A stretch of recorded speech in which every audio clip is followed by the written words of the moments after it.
యేసు నామంలో మీకు శుభములు సమృద్ధిగా కలుగును గాక. మధురం నీ వాక్యం అనే కార్యక్రమానికి స్వాగతం. ఈరోజు మనం పరిశుద్ధాత్మాభిషేకం అనే అంశం 2వ భాగం ధ్యానించుకుందామండి.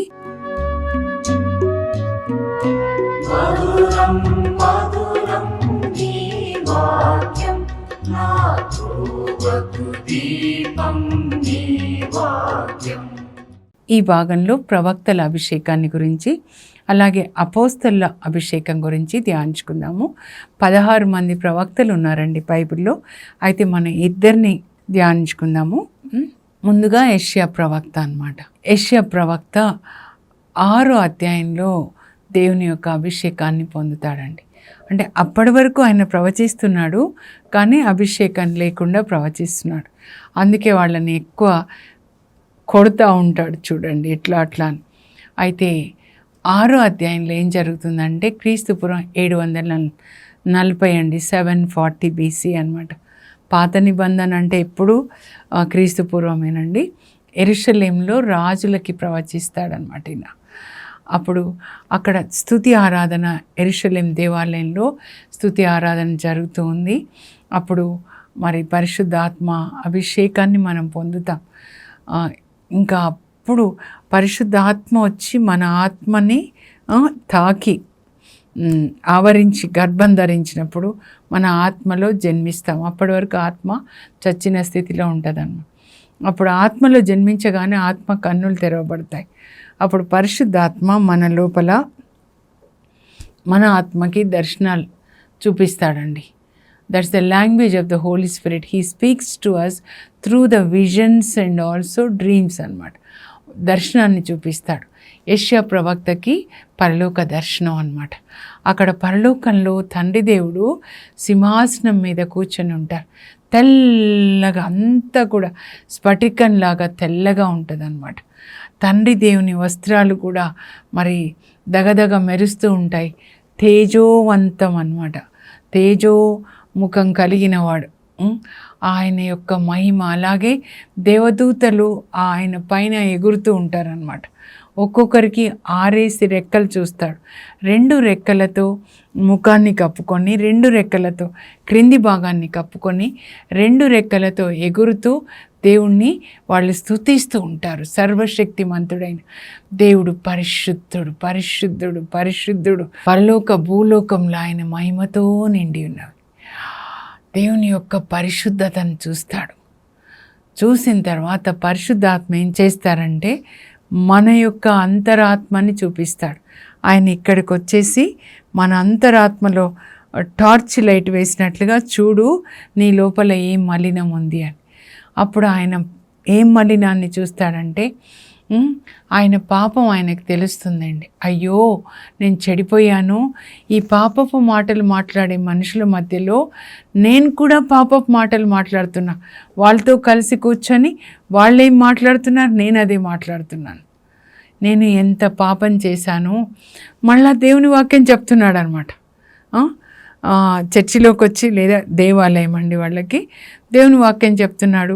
పులిపిటి దిగిన తర్వాత ప్రజలతో కలిసి వాళ్ళదే భాషలు మాట్లాడుతున్నాడు అనమాట.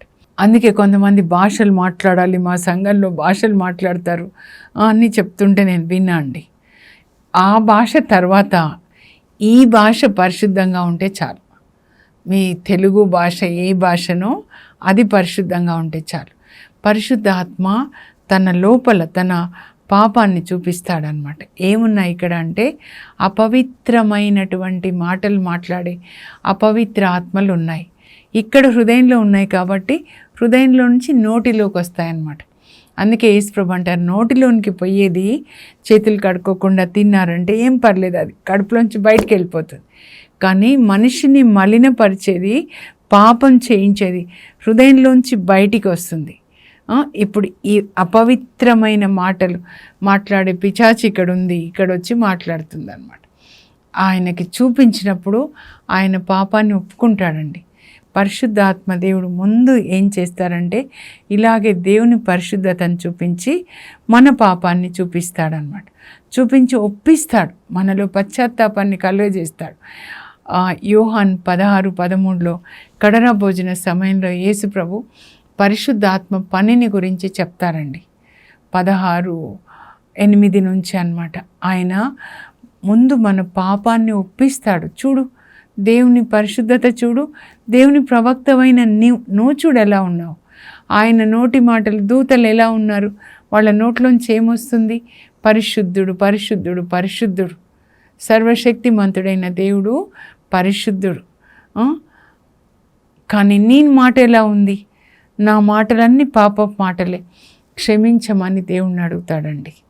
అప్పుడు దేవుడు ఎప్పుడైతే మనం మన పాపాన్ని ఒప్పుకుంటామో అప్పుడు ఆ పాపంలో నుంచి మనల్ని బయటికి తీసుకొని వస్తారు.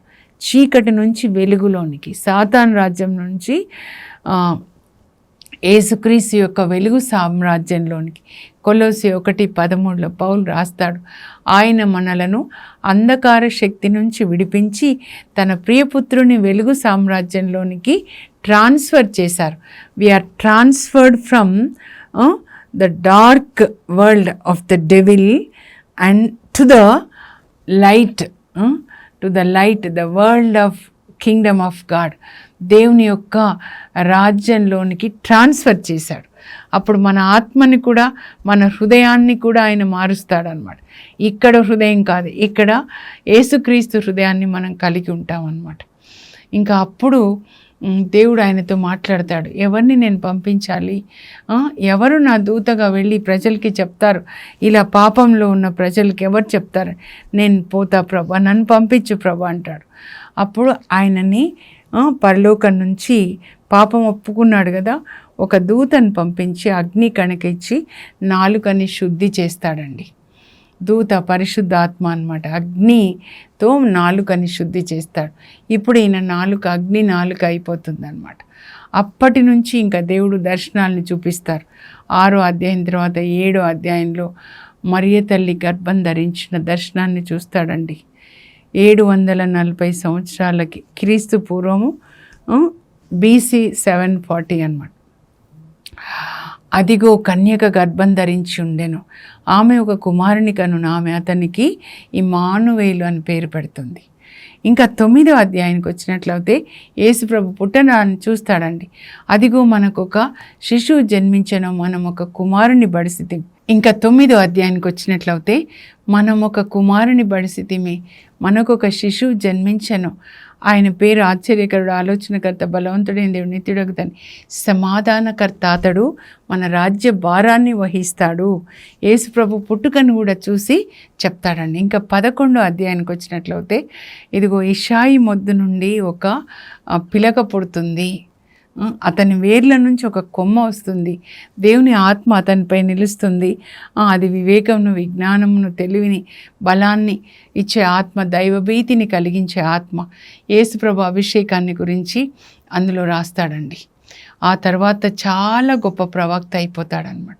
ఒక వ్యక్తి నాలుక శుద్ధి చేయబడితే దేవుడు ఆ వ్యక్తిని ప్రవక్తగా వాడుకుంటాడండి. ఆయన తన మాటలు ఆ వ్యక్తి యొక్క నాలుక మీద పెడతాడనమాట. ఎంత గొప్ప ప్రవక్త! ఇంకా మీరు చదువుతూ ఉంటే యెషయా ప్రవక్త ప్రవచనాలు 24లో లోకాంతాన్ని గురించి కూడా రాస్తాడండి. ఇంకా చాలా ఉంటుంది. అలా మనం కూడా దేవుడు మన నాలుకని శుద్ధి చేయాలి.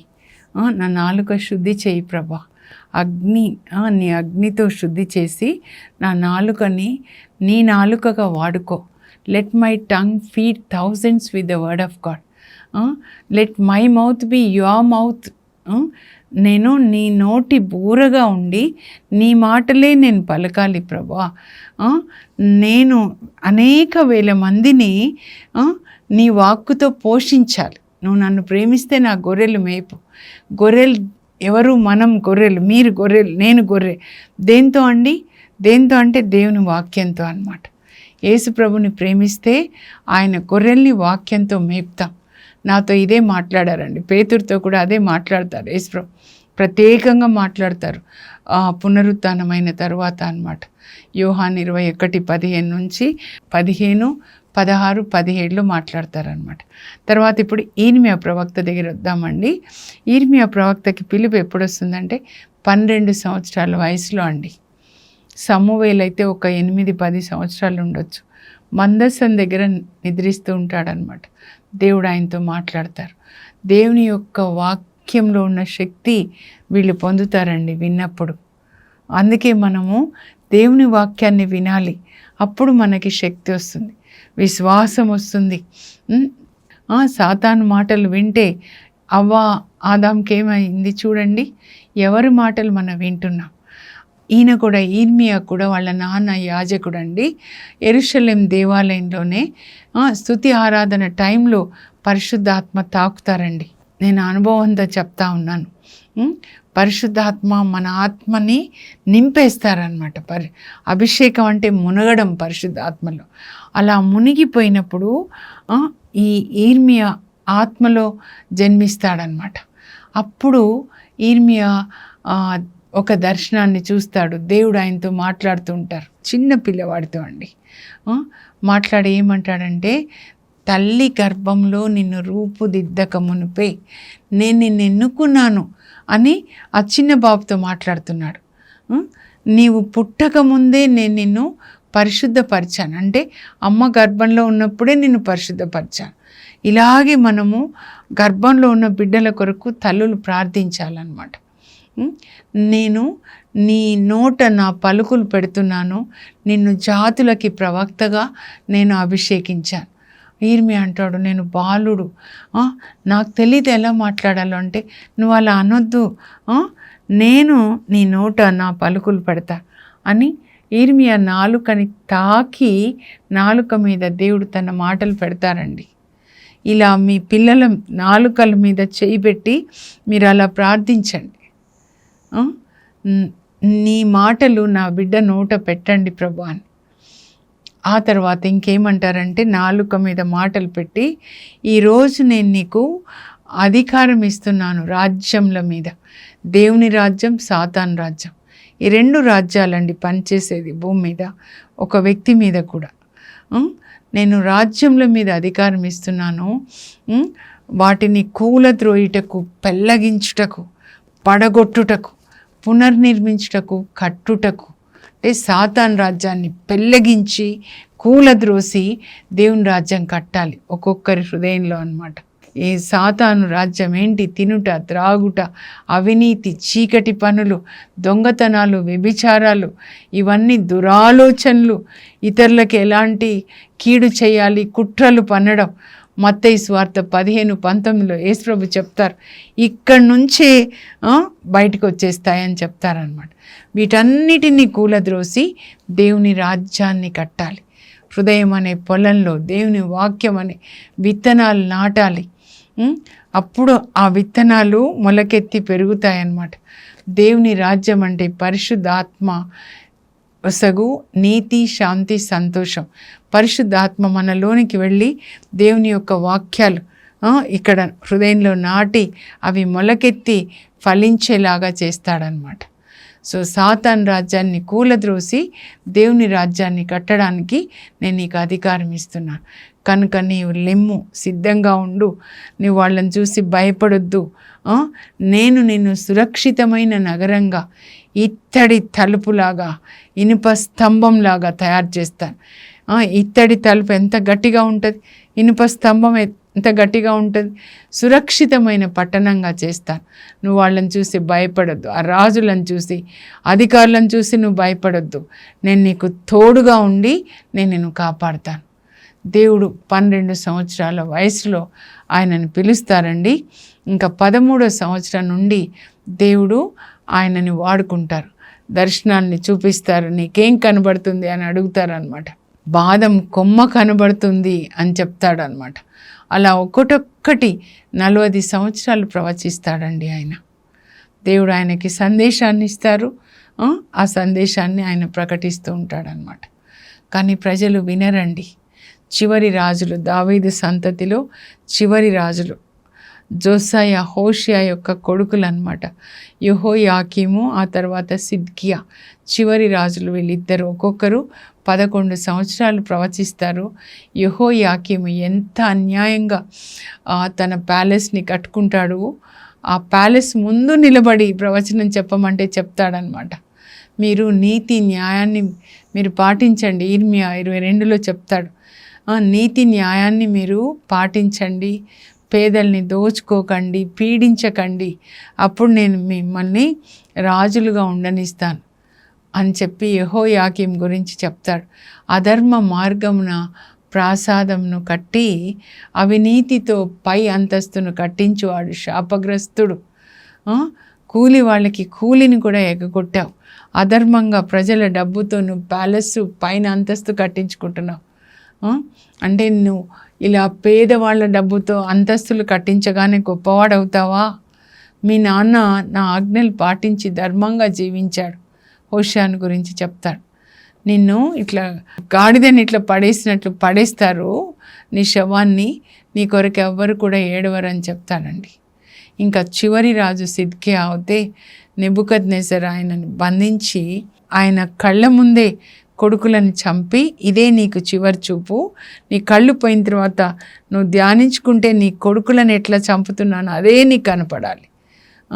ఎంత శిక్ష చూడండి. తర్వాత కళ్ళు తీసేసి గొలుసులతో బంధించి కాడిమాన్ పెట్టి బాబిలోనియాకు తీసుకొని వెళ్తాడండి ప్రజలందరి ముందు అనమాట. ఇలాంటి ప్రవచనాలు చెప్తావా అని ఆయనని బావిలో వేస్తారు, బొండకొయ్య వేస్తారు, చెరసాల్లో పెట్టేస్తారు. కానీ ఆ రాజు వచ్చిన తర్వాత ఈయనని కరుణతో ఆదరిస్తాడండి. ఇర్మియా ప్రవక్త యొక్క అభిషేకం అన్నమాట. దేవుని యొక్క సందేశాన్ని విని ప్రజలకి అందిస్తాడు. దేవుడు ఒక శిక్ష వేయాలనుకున్నా కూడా ఎంత కరుణ అంటే వెంటనే వేయడండి. మీరు నా ఆజ్ఞలు పాటించట్లేదు. ముఖ్యంగా మనష్షే చాలా భయంకరమైన పనులు చేస్తాడండి. హిజ్కియా రాజు కొడుకు అన్నమాట. ఈ చివరి 2 రాజులు కూడా అలాగే ఉంటారు.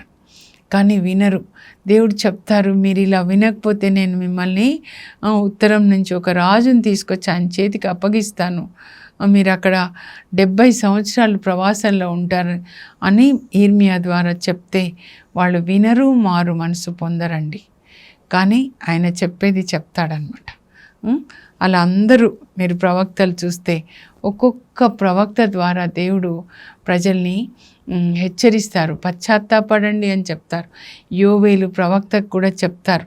ఆ పాలస్తీనాలో అవేంటి మిడతల్ని పంపించి మిడతలు పొలాలన్నీ తినేస్తాయండి.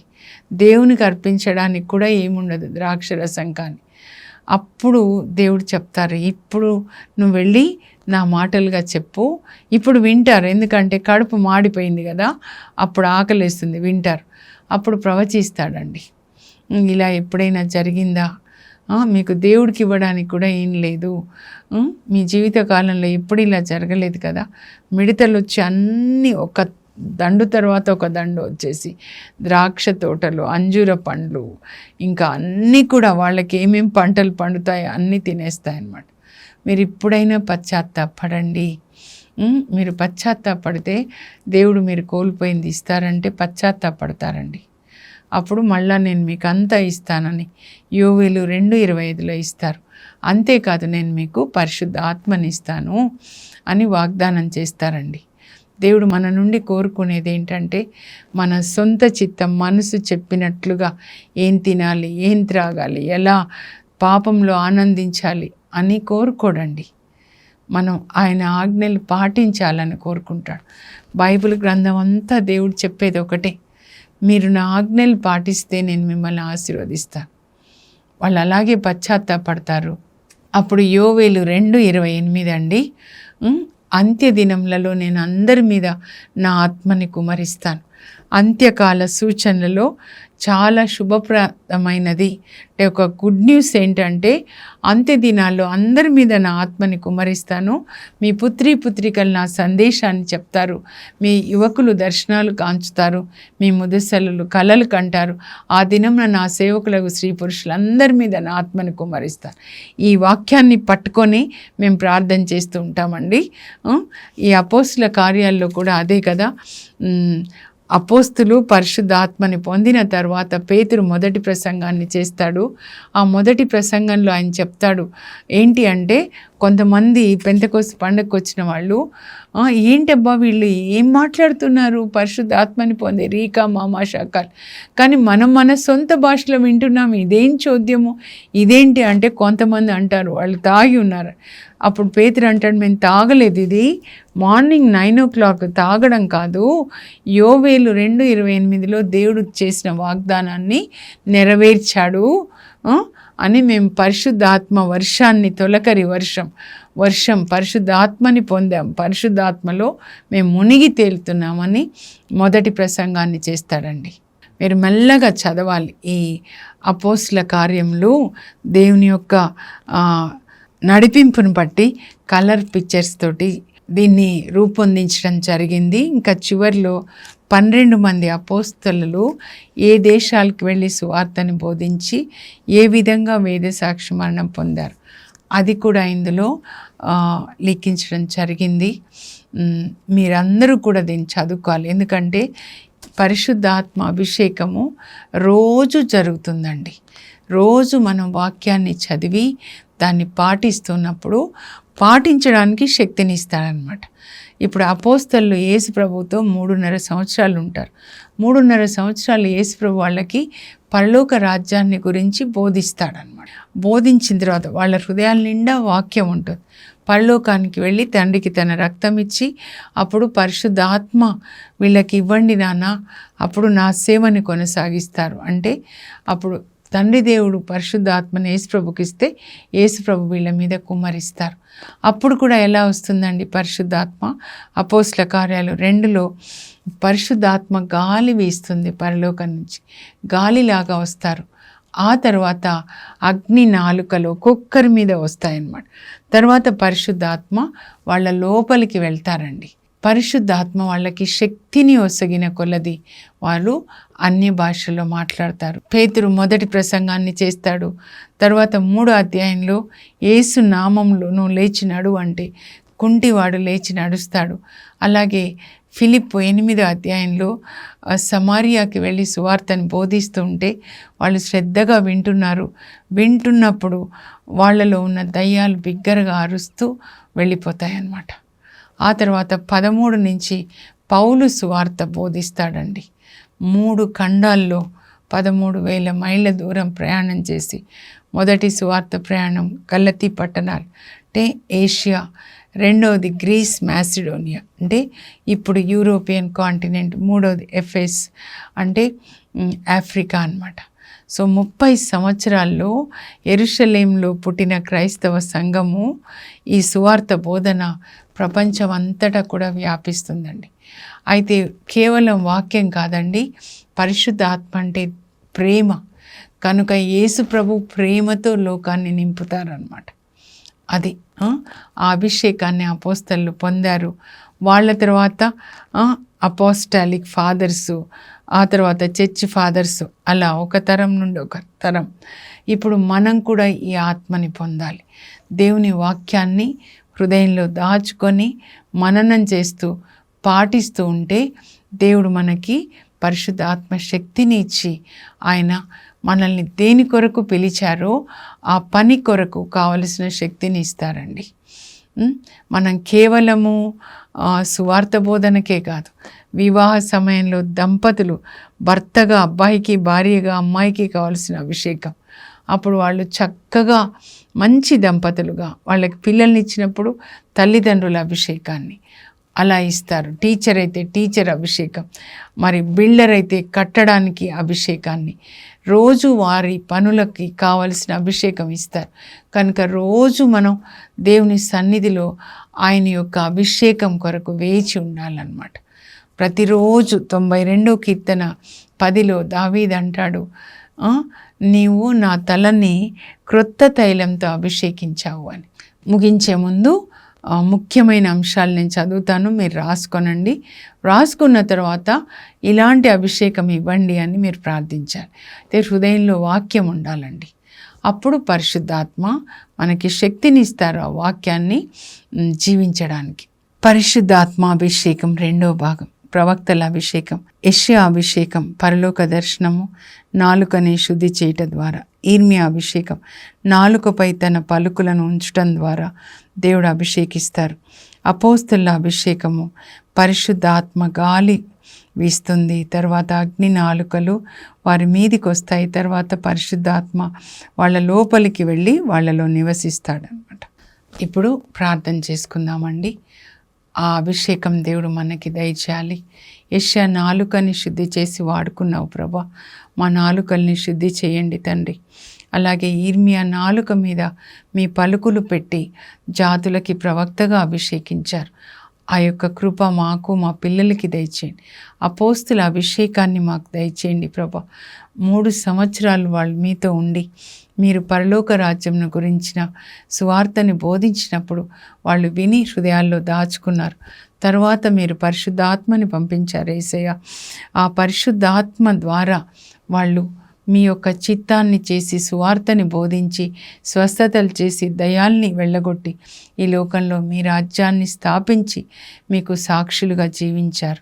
ఆ కృప మా అందరికీ దయచేయమని యేసు పరిశుద్ధ నామంలో అడుగుచున్నాం తండ్రి, ఆమేన్. ప్రవక్తల అభిషేకము, అపోస్తుల అభిషేకము దేవుడు మనందరికీ దయచేయను గాక. God bless you. Have a blessed day.